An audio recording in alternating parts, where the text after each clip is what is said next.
Assalamualaikum warahmatullahi wabarakatuh. Perkenalkan, nama saya Ananda Reski Safrina dengan NIM 2105110222. Di sini saya sebagai moderator dari pemateri Sasmita Syarani. Selanjutnya saya serahkan kepada pemateri, kepada Sasmita, saya persilahkan.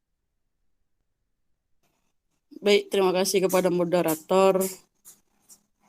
Kenalkan, nama saya Sasmita Sarani. Saya di sini akan menjelaskan penelitian observasi lembaga kegiatan karate. Next.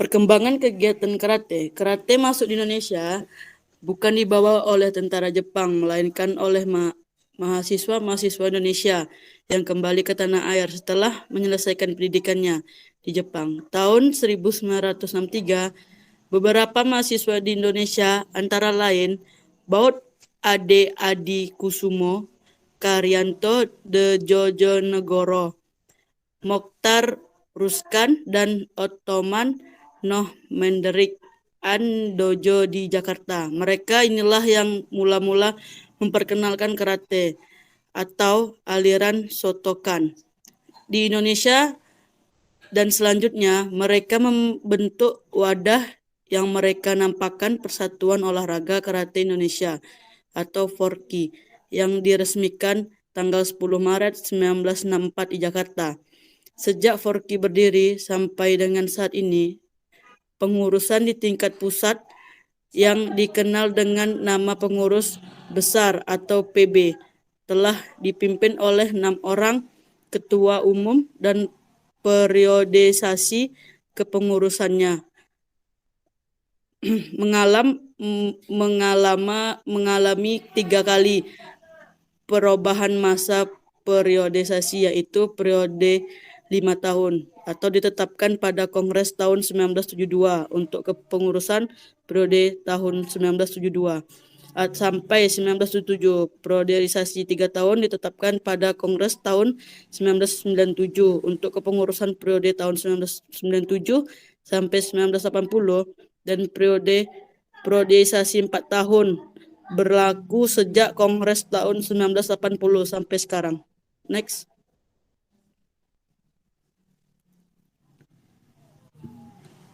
Teknik karate. Kihon secara harfiah berarti dasar atau fondasi. Praktisi karate harus menguasai Kihon dengan baik sebelum mempelajari kata dan kumite. Pelatihan Kihon dimulai dari pemelajari pukulan dan tendangan atau sabuk putih dan bantingan atau sabuk coklat. Pada tahap dan atau sabuk hitam, siswa dianggap sudah menguasai seluruh Kihon dengan baik. Next. Kata-kata secara harfiah berarti bentuk atau pola.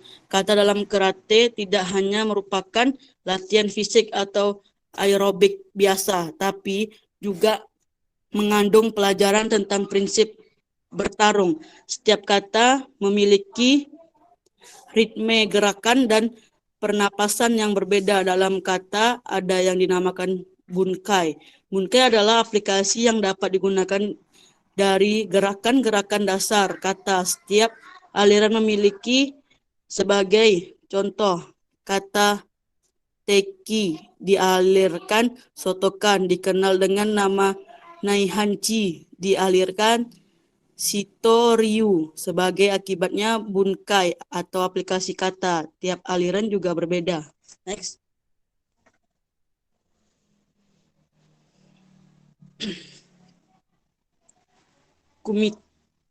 Kumite secara harfiah berarti pertemuan tangan.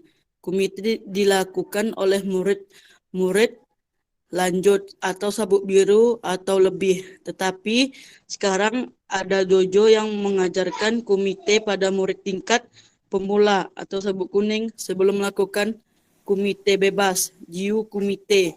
Praktisi mempelajari kumite yang diatur gohon kumite atau yakusoku kumite. Untuk kumite aliran olahraga lebih dikenal dengan Komite Shihai atau Komite Pertandingan untuk Aliran Shotokan di Jepang.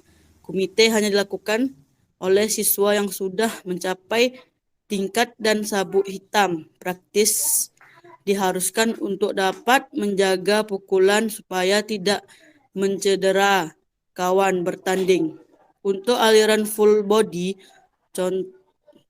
kontak seperti Kyokushin, praktis karate sudah dibiasakan untuk melakukan komite sejak sabuk biru strip.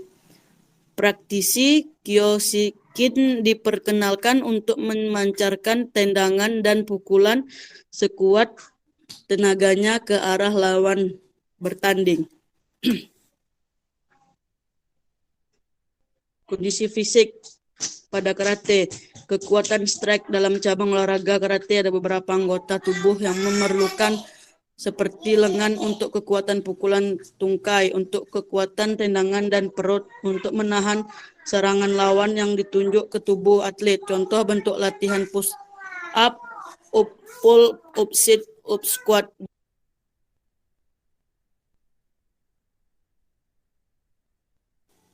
Next. Kecepatan speed dalam cabang olahraga karate dibutuhkan kecepatan untuk menyerang lawan. Contoh bentuk latihan: interval training, lari akselerasi uphill dan downhill. Next. Kelincahan atau agility. Kelincahan dibutuhkan untuk mencari kesempatan menyerang lawan. Contoh bentuk latihan: lari zigzag atau zag squat terus.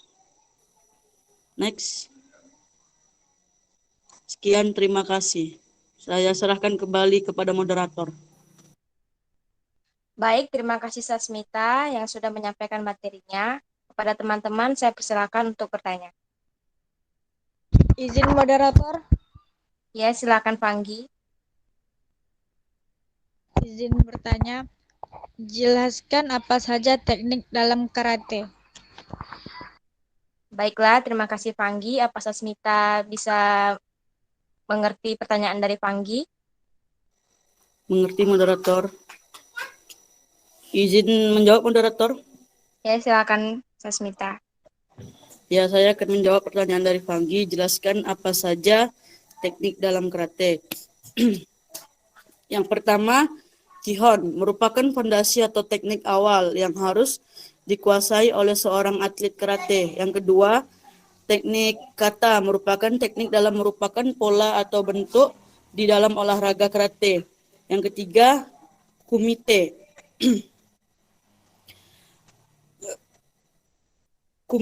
Teknik kumite ialah teknik pertemuan tangan yang biasanya diterapkan oleh seseorang atlet karate yang sudah berada pada tingkat lanjut seperti sabuk biru atau lebih. Yang keempat, kuda-kuda.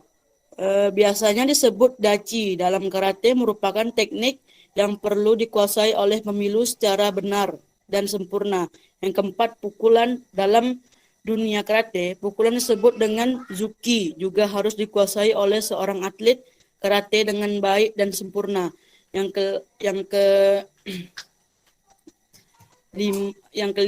keenam, tendangan atau disebut geri dalam karate merupakan teknik vital yang digunakan untuk menyerang lawan selain pukulan. Sekian, terima kasih. Baik, terima kasih Pak Materi. Apakah Panggi bisa menerima jawaban dari Sasmita? Saya cukup paham dengan atas jawaban Sasmita. Terima kasih. Sama-sama Panggi. Baiklah, kita tutup diskusi ini dengan membaca hamdalah. Alhamdulillahirrahmanirrahim. Jika saya ada kesalahan dan salah kata, mohon dimaafkan. Wassalamualaikum warahmatullahi wabarakatuh. Waalaikumsalam warahmatullahi wabarakatuh.